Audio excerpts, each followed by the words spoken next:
As more states limit or ban access to abortion, some are beginning to push adoption as an alternative for women facing unplanned pregnancies. But when do laws go from accommodating to exploitative? From the Center for Investigative Reporting, Julia Lurie examines the consequences in one of the most adoption-friendly states in the country. Tia Goins and her partner Dominique Stanley recently welcomed a baby girl. But it's their first child, Tiana, whose photos blanket their Detroit apartment. I kind of find myself like feeling like she's here, but she's not here. After Goins gave birth in 2018, she was in crisis, facing eviction and unable to find room in a shelter. Cold outside. I had a whole 3-month-old baby. Where do we possibly go? Desperate, she looked up adoption agencies and found Utah-based Brighter Adoptions. Hi, my name's Sandy Quick. I am the owner, founder, and director of Brighter Adoptions. We are A representative for Brighter Adoptions offered to fly Goins from Michigan all the way to Utah and said that they'd pay her cash after she gave up her child. Online, Sandy Quick's agency, like many in Utah, offers housing and cash stipends, targeting struggling, expecting mothers across the country. Quick has said that over 95% of her birth mothers come from out of state.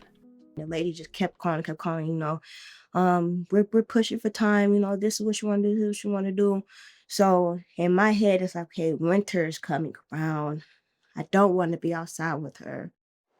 Now facing homelessness, Goins and her 3-month-old baby, on the same day they were evicted, boarded a flight to Utah, paid for by Brighter Adoptions. The babies that adoptive parents most want to adopt are a rare commodity. There's actually an acronym for it, AYAP, as young as possible.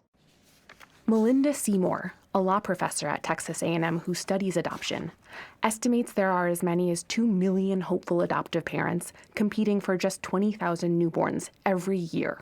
Just moving her away from her support system is a great way to make a birth mother feel isolated and alone and helpless, all of which are a great mindset for the adoption agency to get a consent form. Each state regulates adoption differently.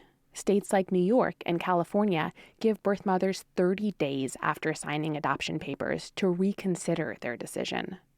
But states that are known as adoption-friendly, like Utah, expedite the process by, for example, making adoption irreversible as soon as the birth mother signs. When states decide that they are going to be adoption-friendly, they're trying to make adoptions as quick as possible, as inexpensive as possible, as soon as possible.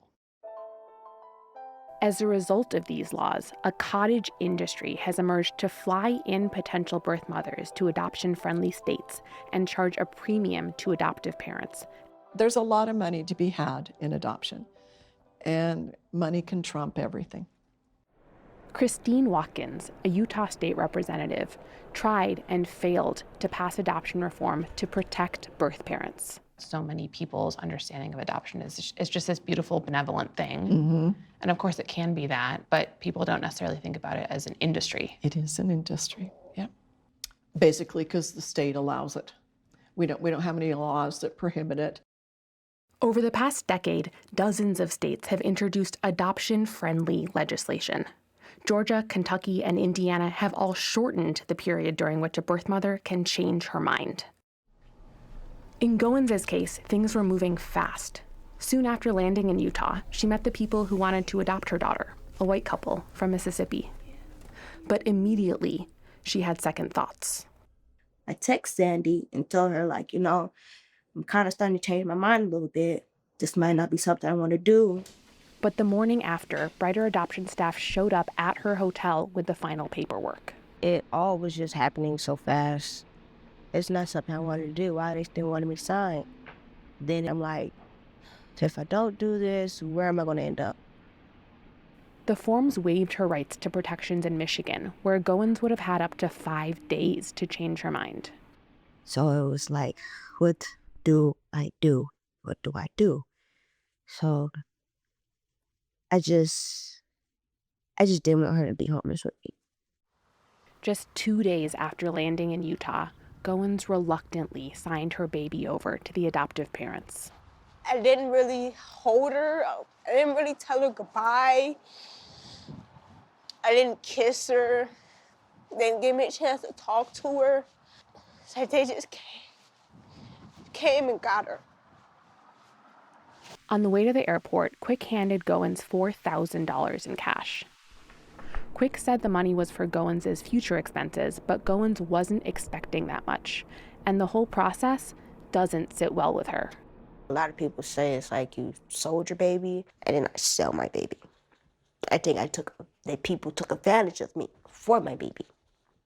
Sandy Quick did not respond to multiple interview requests, but did send an email saying the agency makes sure that birth mothers fully understand the implications of adoption. She added, "I am someone who ends up filling these gaps where our social safety nets fall short." Now back home, Goins said she immediately regretted her decision.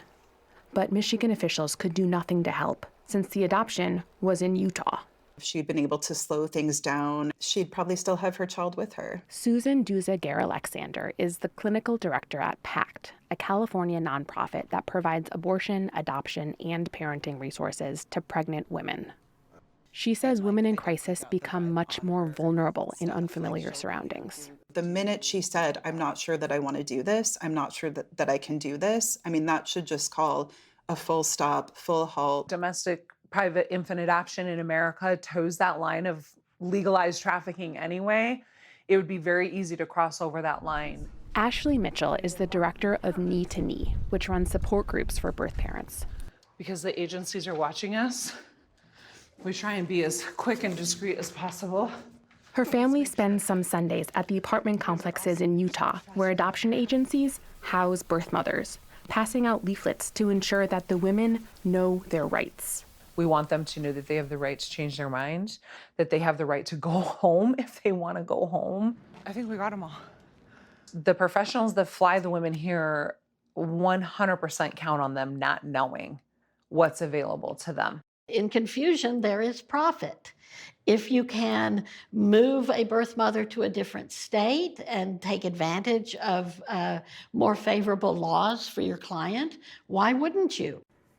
Seymour, an adoptive parent herself, emphasizes the good that adoption can do, if it's done ethically. I'm not anti-adoption by any stretch of the imagination. Adoption has a function to play for the benefit of children, and we are failing in that endeavor. She says Congress has done little to regulate adoption because it's been seen as a personal family matter, rather than as an industry. If you classified adoption as commerce, then Congress would have the power to regulate it as it goes across state lines. Goins has not seen her daughter for more than 6 years, but she still regularly sends her packages.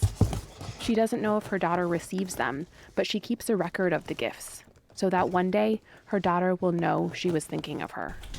For PBS NewsHour and the Center for Investigative Reporting, I'm Julia Lurie in Detroit.